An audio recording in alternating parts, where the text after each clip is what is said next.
Hey everyone, Sean Tagge here. Yet again, I am so happy and honored that everyone is here attending our SOFA Summit. This is going to be a packed, busy, full day of great insights and great power-packed speakers. I'm so honored and happy also to be one of the first speakers here to kind of set the tone of the SOFA Summit and get things rolling along. So going on here, my presentation is about investing in yourself, the number one investment you can make potentially in your entire life. So here are the 5 principles that I'm going to be going over about investing in yourself. Number 1, measure your results. Principle number 2, accountability. Know your currencies, leverage, and take action and believe.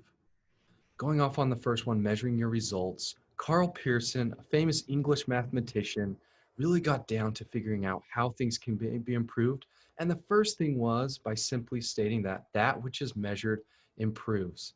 I think that's so true. In our lives, when we start focusing on something, being aware of it, and really pouring our energy into it, and especially writing down the numbers, writing down our results on a daily or weekly, monthly, maybe at the longest quarterly progress, we start to focus on it. We start to see that, maybe we're doing wrong on this end or we're doing really great on this end, and that's why it's improving.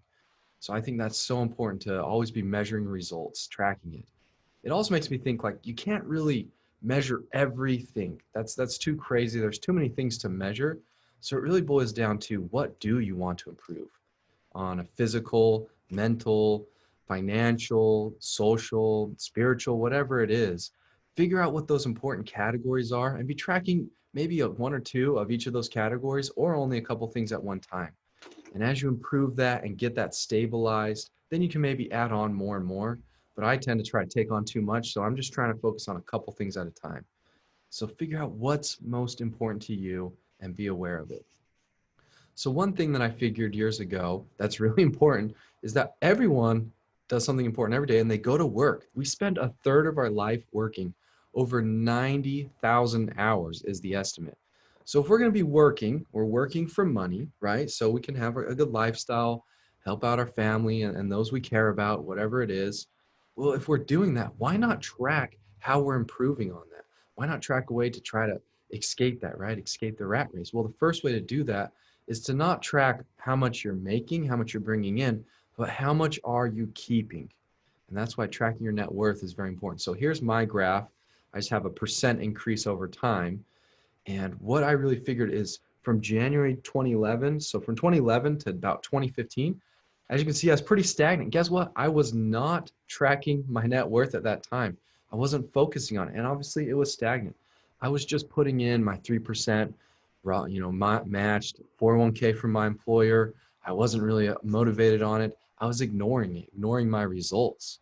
But then the second I started tracking my net worth, and I really started to do it because I hit a big milestone.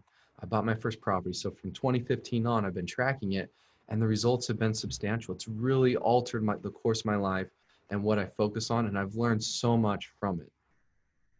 I've even kind of looked at it and analyzed the data. And here's what you do when you track your results. You figure out why it's going up and you figure out why it's going down. So on a monthly basis, I've been tracking and have a data point for each month of my net worth. And then I just write a little blurb. Hey, why did it improve? What did I do in the previous 6 months or year to achieve this? For me, real estate's been a big boost and shot in the arm for me improving my net worth. So the first spike number one is when I bought my first rental property. It was a real estate duplex, a house hack. So I lived in one unit and the other unit of the tenants, they paid my mortgage. I remember the day I went and collected my first rent check. They physically wrote it to me because I didn't have quite, direct deposit figured out or anything like that. I had just bought the property. I was taking it all on my own. And so I collected that rent check and I just went to my dad and I was so happy about it because he was in real estate a little bit too as well.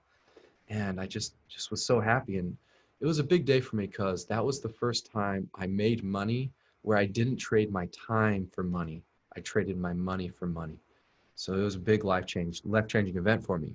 Number two on that spike is through that period, I bought some rental properties in Memphis, Tennessee, out-of-state real estate investments. I was living in Salt Lake City, Utah at that time and figured out how to invest out of state and build a team. So spike number three right there is I bought a personal residence with equity. So finding good deals. And then through number 4, I bought into apartment complexes. I actually go on a talk on a 124 unit that we just raised money on. I put a lot of my own money into that. And then also I bought a 100 unit with my partners, Jim and Brad, Reedy and Mark.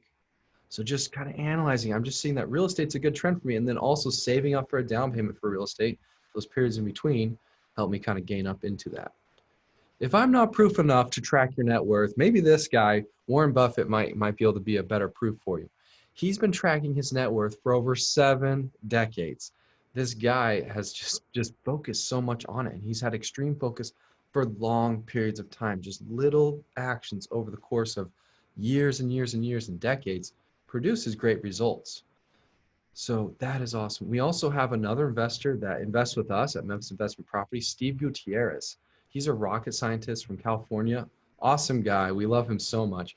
He's actually going to be interviewed by Mark Hart a little bit later on in this conference. So stay tuned for what he has to say. But I talked to him about tracking your net worth, and he said he's been doing it for over 13 years, and it's changed his life. In regards to tracking your net worth and measuring your results, he says, it helps you focus on reaching your goal. It clarifies things that are most important and helps you prioritize what you must do to hit your financial goals. It is a necessary step to be a success in any field. So in any basic field, you need to have this net worth. No matter what your job is, you got to track this. You got to track what you're keeping if you want to achieve financial independence. So he uses an Excel spreadsheet. So do I. I just have it copy paste, make a new one each time, enter in my new numbers on there. And then I just kind of think and study and find additional funds that I never thought about on how to grow. So in summary, principle number 1 is measuring results. Specifically, I suggest you track your net worth every month and other things that are important to you. You figure out what those are to you. Reiterating this fact, the 5 dysfunctions of a team by Patrick Lencioni. This can be applied to yourself personally as well. Inattention to results is the very top of his 5th dysfunction of a team. And I think that's true. People that are not paying attention to the results, they're not going to be accountable, which is the second one. So financially trapped people avoid seeing how much they're making, see how much they're spending, right? They don't look at those bills. They're avoiding their credit card debt that they have, their student loans, any other things that they have. They're not tracking their net worth, right? People tend to bury their results because they just don't want to deal with it maybe. They also just aren't on track to have the faith or hope to achieve it. So they're not seeing that. So if you bury your problems, though, they don't get solved. So if you really want to start excelling, in Parsons' Law, he said, when performance is measured, performance improves, like I stated. But then he also said, when performance is measured and reported back, the rate of improvement accelerates. So what he's saying here in the second part that Carl Pearson's saying is that it accelerates even more when you're reporting it to your boss. Maybe if your results are more kind of personal, to a good friend, a mentor, a coach, your partner, your wife, your spouse, a group of people, right?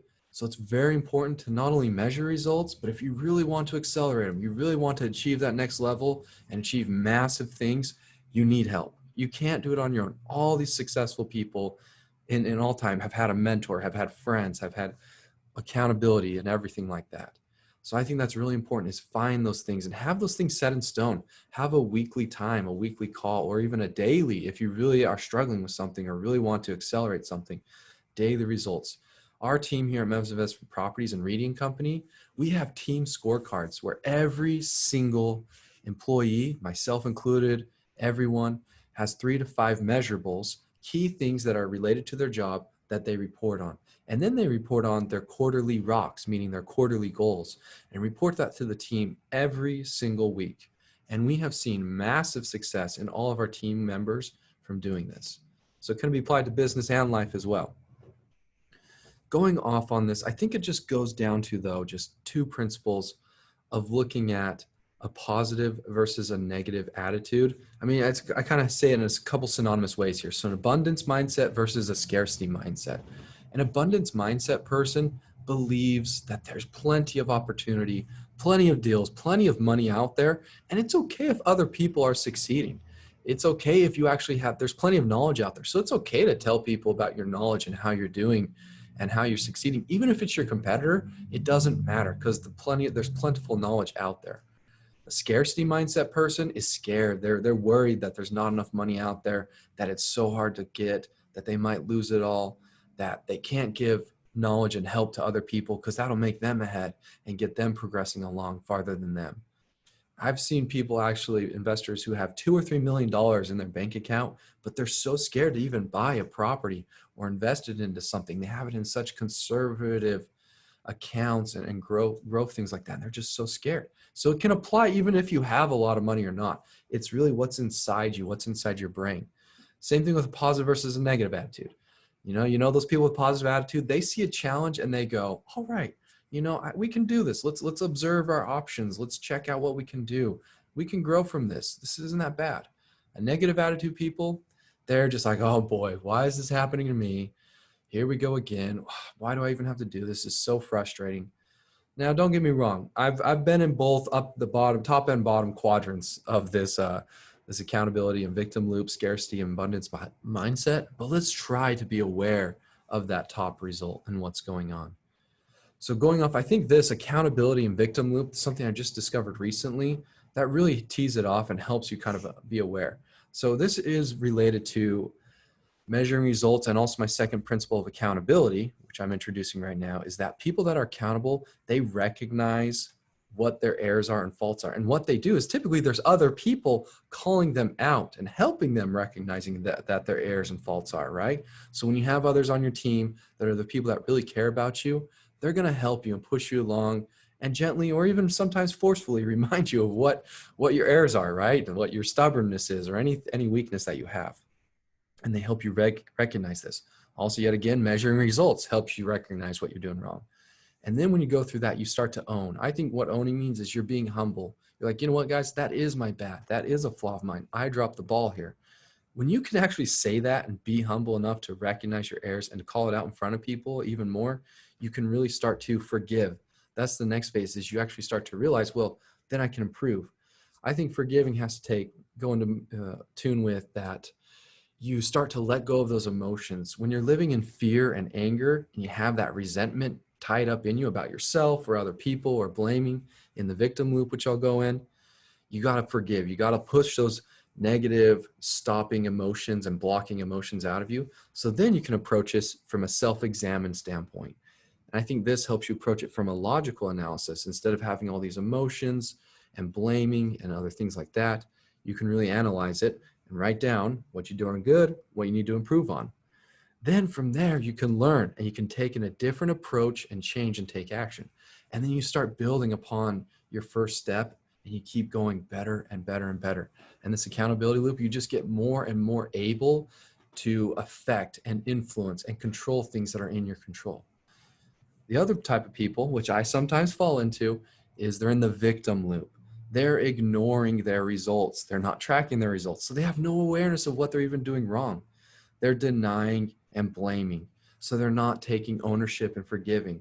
They're trapped in victim mode and they're staying stagnant. You see it in people. They're always, whenever you say something that, they potentially are doing wrong, they'll be like, oh, well, it's this scenario. It's the market. They're blaming external influences that are out of their control. And then they start to rationalize and resist, because it's not possible for you to change, or you don't need to even change if it's not your fault. If it's not your fault, something's occurring, AKA blaming, then why would you even need to change? That's the key, is that you're getting stuck in that victim loop. So then everything is out of your control. You can always find someone or something or some object to blame on. And then that way you resist change and you hide your results and you're stuck in this victim loop, okay? So remember, be aware of where you're at and be accountable. When you blame others, you give up the power to change, by Robert Anthony. He was a famous Harvard Business School professor. I just think that is so true and hold still. So those of you who do get stuck in this victim loop and are kind of aware of it, or if you just want to be even more accountable, these two books my team has read over the past year, the QBQ, the question behind the question, great book. It helps you kind of take this personal accountability, take it to the next level, especially with your team and yourself, with your spouse, with your kids. It applies to a lot of things in life. And it just goes down to asking, what can I do? What is in my control? How can I help? Instead of blaming other people, blaming another department, the market, your spouse, your kids, your colleagues, you think, well, what can I do? Extreme Ownership. This is written by a Navy SEAL, Jocko Willink and Leif Babin. They are awesome guys. They're talk about what a lot more is in your control than what you think. They've coached and mentored CEOs, mid-level managers of big Fortune 500 companies. So I think these books kind of narrow it down into two categories of life: the things that are in your control and the things that you cannot control. Figure out what the difference is between those. And this is a great skill to learn, great skill to help you know what you can focus on and what you can't. So principle number 2, accountability. All right, diving into my next principle, knowing your currencies. First, I'm going to start off with a little bit about my life growing up on the farm. So I grew up on a fruit orchard. My dad and my mom were first generation farmers. Here's a little bit of what I did every day. Is over on the left, there's a picture of some of our tomatoes that I definitely planted that field several dozen times, picked those tomatoes, hoed it, water it. We grow pretty much everything under the sun in Utah: peaches, cherries, tomatoes, pears, blackberries, everything like that. So there's a bunch of our peaches, cherries, and peas. Down there in the bottom, kind of middle right, are our peach blossoms just starting to blossom. I've pruned all of those trees, cared over them, managed crews of Hispanic workers to kind of get those all done and pick them and everything like that. Up there in that top middle, that is a donut peach. Yeah, a donut peach box, Tagge's famous fruit, world famous in Brigham City, Utah. So anyways, have you ever tried a donut peach? It is one of the most delicious peaches you'll ever try in your life. Very rare, kind of hard to grow. We only pick few dozen boxes every year. Anyways, something really awesome to try. And my dad made me put this picture up here in the top right. That's a picture of one of our blackberries. Yeah, that's a blackberry. It is ginormous. Anyways, first place in the state fair, several years running, I believe. Anyways, my dad's really proud of his blackberries. He loves them. And that's him on the track in the bottom right. So going into this, I just want to talk about a few things and touch on what I've learned growing up, working on the fruit orchard, working in the business with my dad. So the first thing is that by small and simple things are great things brought to pass. You plant a little tomato seed and it starts to grow and to sprout. And in this example, an acorn. And it's just like you're planting these little seeds, and that's what you need to be doing every day. It's not these big, massive actions that you need to take in order to achieve a huge, massive acorn or oak tree. But you need to just plant little things and water it and take care of it over time. And over several years or decades, that's when you achieve the results. Kind of like Warren Buffett and all these successful people. So really just be thinking of what are the next actual steps? What are the little daily things you can do to do today to get the major goals that you want achieved in your life? So going off on this acorn, when I moved to Memphis and started looking at rental properties in Memphis from Salt Lake City, Utah, that was one of the little things I needed to do, was to research other markets. I needed to learn about the numbers of real estate. I needed to be aware of property management to find a good property manager. So I needed to invest my knowledge first by small and simple things, right? Then another small thing, a little bit bigger thing, is I flew into Memphis and I looked at some rental properties to buy. And actually at one of the houses, there was an acorn tree. And so I actually grabbed the acorn back in 2016. I just brought it with me back on the flight. And I just wanted it to have it to remind me that this was one of the little seeds that I was planting. And hopefully it'll grow into a big tree over time. And I really was just there thinking I was going to buy 1 or 2 properties in Memphis. But now I've moved my whole career, moved over to Memphis, Tennessee, became one of the partners and chief operating officer of Memphis Investment Properties, have just massively changed my whole life and everything. But it was just one little thing, one little action of talking to other people, networking, flying over to Memphis. That's really what did it. So really just be thinking, what seeds am I planting today? What ones do I need to plant? Is it a relationship? Is it in knowledge? Is it in gaining time? Whatever it is, figure what that is out today and write it down and get it done. Another thing with my dad, he told me repeatedly growing up, leverage your time, leverage your money. So let me tell you a little bit of story when I heard about this one time from my dad. So it was during peach harvest time. Actually right around this time in mid-September is when our peaches are fully going. We have a lot of our peach varieties out and we're picking peaches and we're harvesting, right? He's planted all these seeds. He's watered them. He's watched over them like all summer and all year. It takes months to produce a great peach tree and years and decades to really grow it big. Anyways, My dad, we were just full harvest. We had pickers picking the fields, picking the peaches. He had guys boxing them and packaging them. He had truck loaders loading with a forklift into these trucks so we could deliver our peaches to our wholesale accounts and our fruit stands, and getting ready for the farmers markets on Saturday. He also had some people selling the peaches at our fruit stand up in Brigham City, Utah. And then he had also another guy he's on the phone with, telling about watering the fields, making sure they get watered, because sometimes the water turns on in the middle of the night during our water shares. So he's lining all of that up. And it was a very exhausting day. I was helping him out. He was bossing me around, right? Having me do some things, helping him out.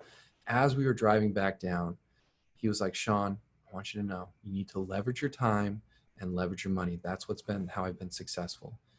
And so during that time I was 14, 15 maybe, didn't really know what he's talking about. Leverage your time, leverage your money.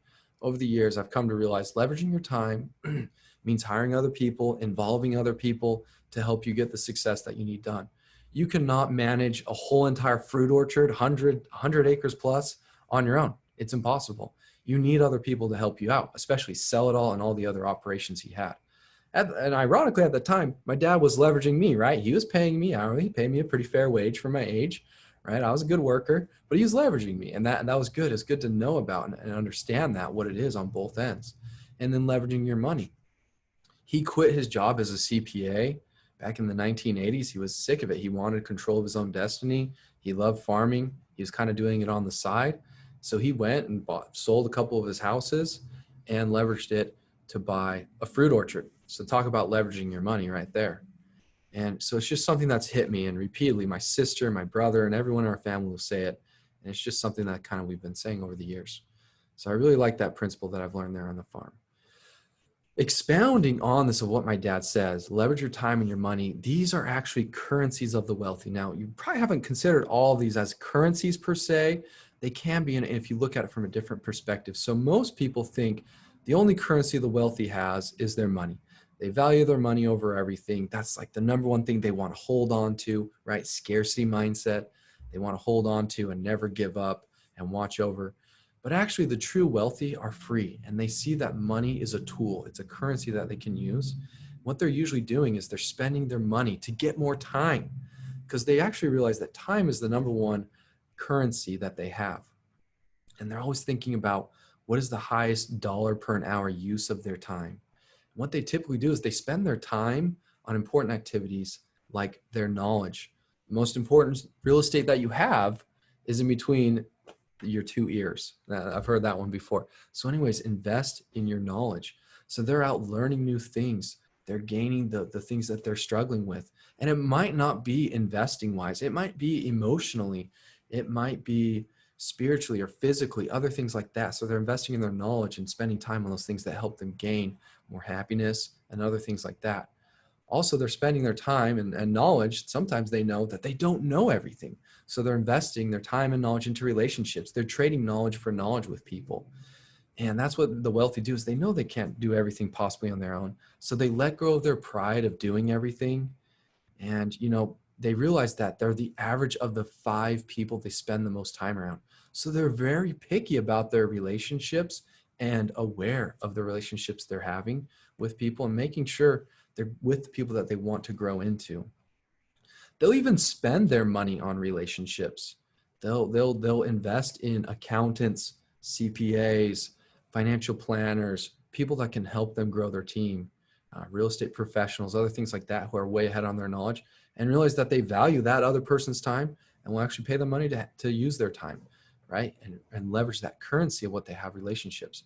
Credit. A lot of people are like, credit a currency? Well, yeah, you need to leverage your money, and you can't do that without a good credit score. So you need to be leveraging your credit. Also, if your credit score is too good, like an 800, 850, that means you haven't used it. It means you haven't pulled your credit in a while. Your debt to income is very low. You should be using a healthy amount of your credit.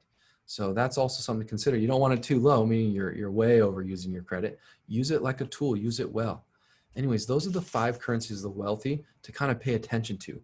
Write those categories down and see how you can use them and combine them together in unique ways that you've never thought about. Kind of how Steve Gutierrez was mentioning. He writes down all of his money he has, but he realizes he has credit, he has lines of credit, he has relationships he can use in his knowledge and time, and you can use that. Sometimes in relationships, you find people that have time. Other times you find relationships where you have time and you can give that to someone else, and you can bring in knowledge of something awesome, and someone else brings in knowledge of what they have, and you combine and you create partnerships. Anyways, leverage your time, leverage your money, but there are also more currencies to that. In summary, principle number 3, know your currencies. What do you have readily available of those 5 currencies? And what currencies do you need to grow? Which ones are you struggling with that you need to invest in more? Maybe it's relationships. Maybe it's time. Maybe you need to put off some things. Anyways, focus on those things. Know your currencies. So now going on to my next principle of leverage. First off, this is from David Green, the co-host of Bigger Pockets. He talks about the core 4. So going off into real estate investing, to be able to achieve buy and hold properties, you need these core 4. You need a deal finder, the lender, the contractor, and the property manager.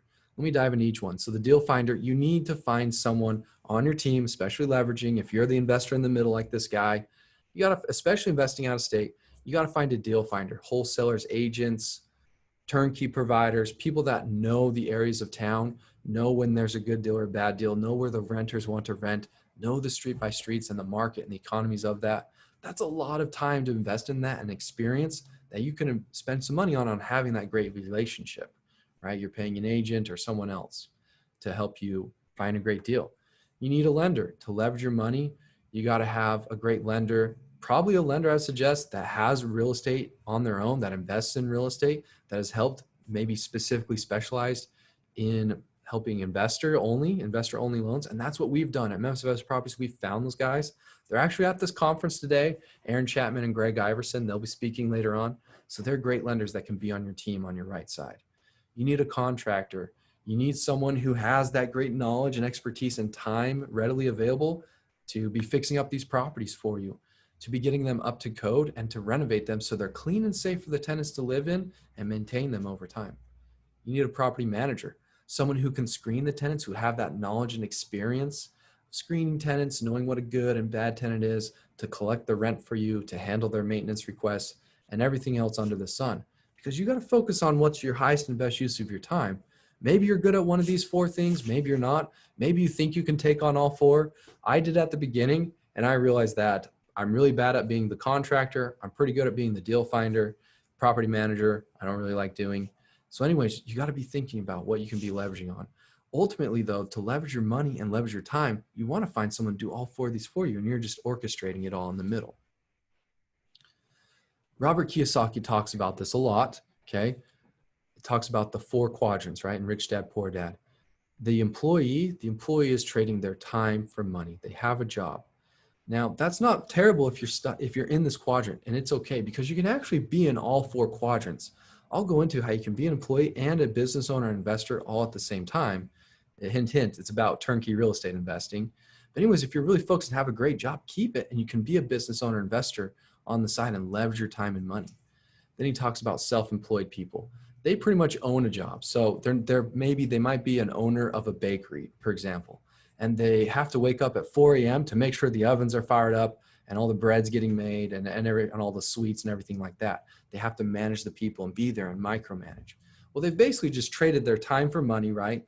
And they just hired themselves into a higher, more stressful job, right? Where a business owner, they own a system. They have several people managing for them, and they're just orchestrating that so they can spend a lot less time. It's like a business owner, a baker who owns 4 bakeries, and they have someone starting up each one, and they're kind of going around just managing these managers who make sure everything happens for them. So you own a system. You're trading a system and people to get money. Pretty awesome there. You can really leverage what you're doing in it and be 3x, 4x, 10x, 100x your results. Then there's an investor who they don't even need people. They just invest their money to make more money. And that's obviously the ultimate quadrant of what you want to be in. Well, at Memphis Investment Properties, we allow you to do that. We are your core 4. You're now up above in that top right. You're that guy putting it into us, and we're taking care of all these other 4 aspects. We find all of the deals. We're looking for deals. We're spending money on it. We're specialized in that. We have a whole team. Lenders, we have lots of lenders lined up. We're not your lenders, but we have third-party, basically our third-party partner lenders. We know these lenders very well, and we work very well together. Contractor, we've renovated over 6,000 properties over the 45-year experience and track record of Jim Reedy, our partner and founder of this company. Then also, we're your property managers. We're a Reedy & Company, our property management company. We manage 2,700 doors. Mark Harvey going a lot into this in his talk. Anyways, this is what we want to be for you. We want to allow investors to step out of this. Because as I was investing back in 2016, I was this guy over here in the middle, managing all four of these people. And guess what? The contractor was running away on me. I was struggling to find the lenders, struggling to find a property manager, and struggling to find a deal.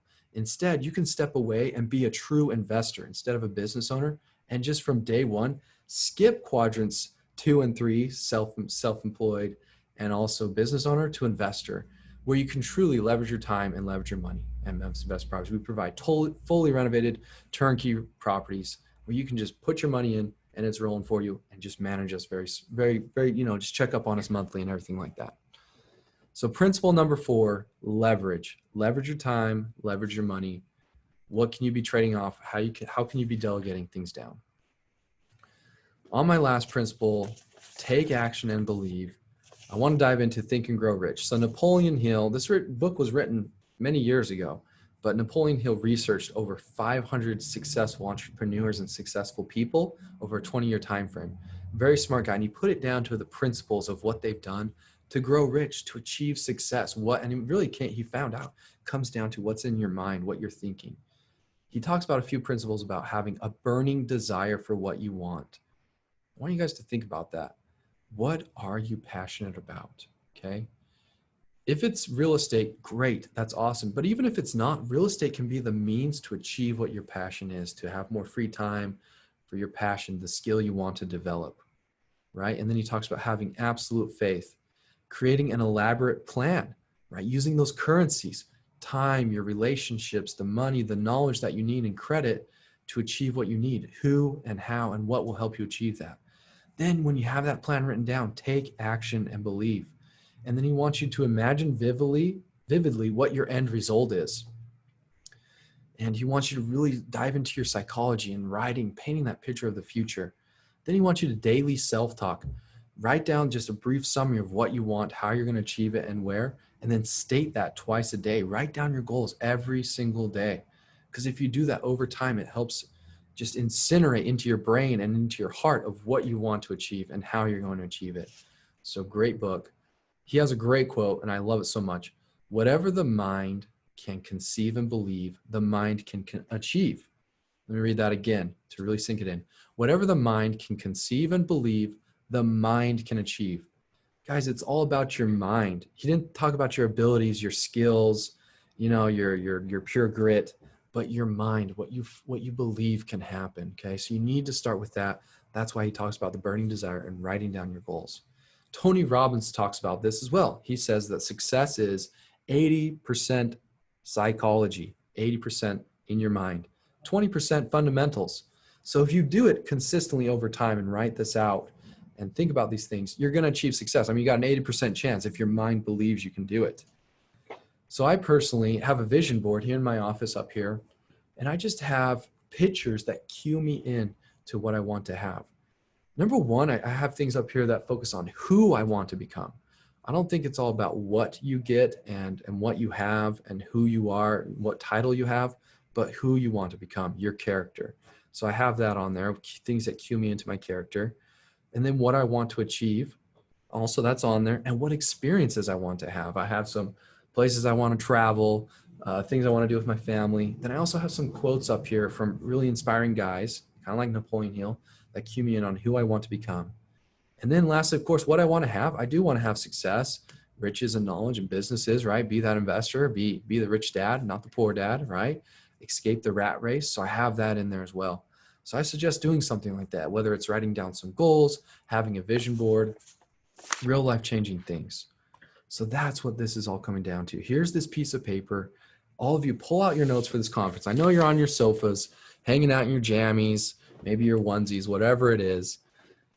But take down notes today during this SOFA Summit. Write down what you want to achieve, how you're going to achieve it. Take action. Write down those golden nuggets you're going to be learning today.